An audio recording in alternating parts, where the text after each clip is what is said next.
Halo, assalamualaikum warahmatullahi wabarakatuh. Kini masuk ke minggu kedua, yaitu judulnya tentang tatanan kehidupan daerah di tengah pandemi COVID-19. Mari kita lihat cuplikan videonya.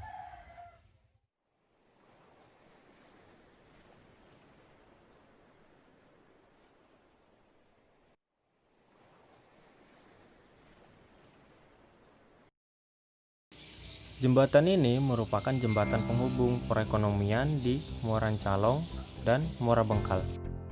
Selain itu, pedagang sayur kecil maupun yang berbasis menengah ke atas sering melewatinya. Ini desaku. Di sekitar sini memang tidak terlalu nampak terdampak oleh pandemi corona. Beberapa bulan lalu atau bahkan beberapa minggu lalu sempat diadakan pos penjagaan COVID-19 dan masjid-masjid serta kantor pelayanan publik terbatas dalam melayani masyarakat. Selain itu, sekolah juga kini melalui pembelajaran online untuk tugas dan absensi siswa melalui media WhatsApp Group. Perekonomian di desaku sempat terhambat oleh pandemi COVID-19. Kini, seiring berjalannya waktu, keadaan kembali normal, sehingga perekonomian di desaku mulai berjalan kembali. Berhubung KKN tahun ini bertepatan dengan Hari Raya Idul Adha, maka kegiatan keagamaan akan tetap berjalan, namun harus sesuai dengan prosedur protokol yang telah dihimbau oleh pemerintah.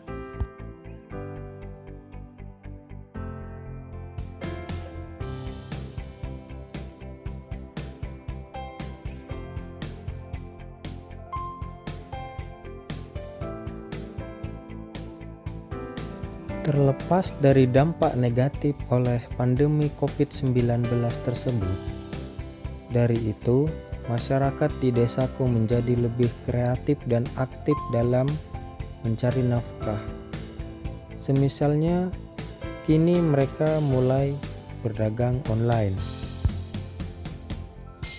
Nah, mungkin saya rasa dari penjelasan saya tadi bisa ditarik kesimpulan oleh teman-teman. Berikut ini merupakan sudut pandang dari sisi guru dan sebagai wali murid dampak dalam pendidikan oleh pandemi COVID-19.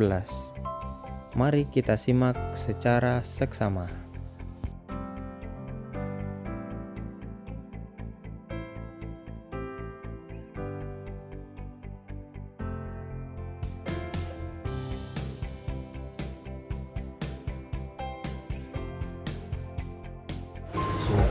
Assalamualaikum warahmatullahi wabarakatuh. Jadi tujuan saya kesini ini Bu, saya mau menanyakan seputar bagaimana tanggapan Ibu mengenai pendidikan khususnya untuk tingkat dasar dalam masa COVID. Apakah ada kendala dalam proses belajar mengajar atau bagaimana Bu?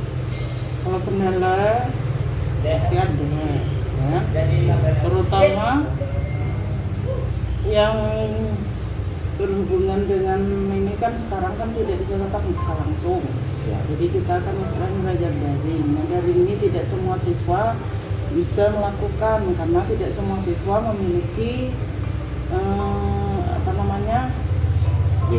gadget ya.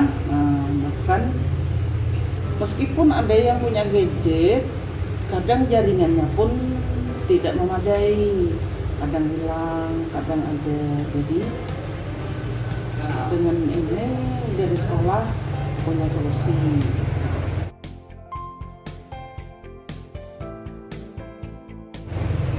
Apa itu Bu?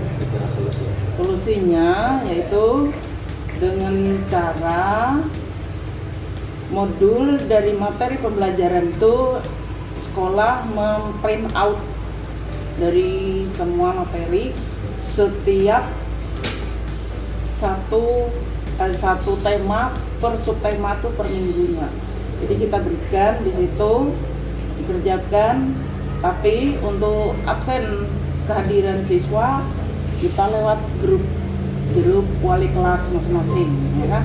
Jadi situ setiap hari kita absen, cukup menuliskan nama, hadir pada saat misalnya hari Senin kita absen terus itu pun jaringannya kadang nggak bisa lelet.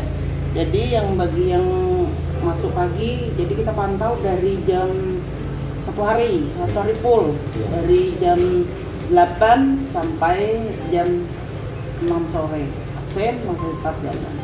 Besok mulai lagi, jadi orang tua sambil mendampingi di rumah dan bimbing anaknya belajar. Terus bagaimana tanggapannya kalau misalnya yang di rumah tuh pendidiknya kurang memadai, orang tua wali kurang memadai, misalnya kurang memahami materi iya.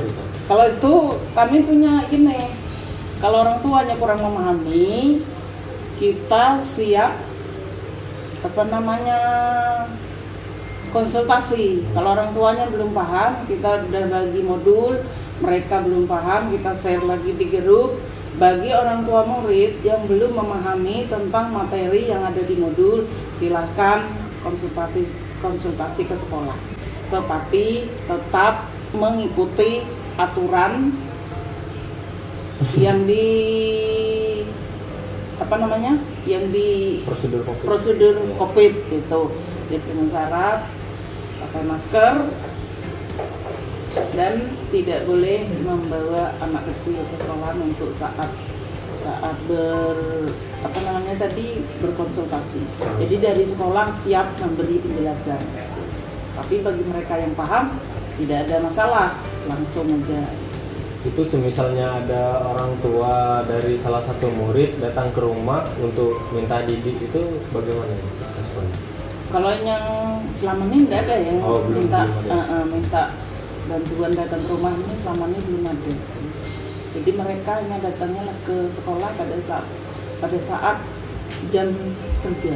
Oh, jadi gurunya tetap turun pada saat jam kerja sekolah, Bu? Tetap, setiap hari turun dari Senin sampai Sabtu. Mungkin ada pesan yang dapat disampaikan, Bu, yang bisa dicermati oleh adik-adik yang sedang belajar media diri? Oh iya, kalau menurut saya, kalau untuk anak muridnya ya. Adik-adiknya tetap semangat belajarnya meskipun kita masih dalam permasalahan pandemik ini.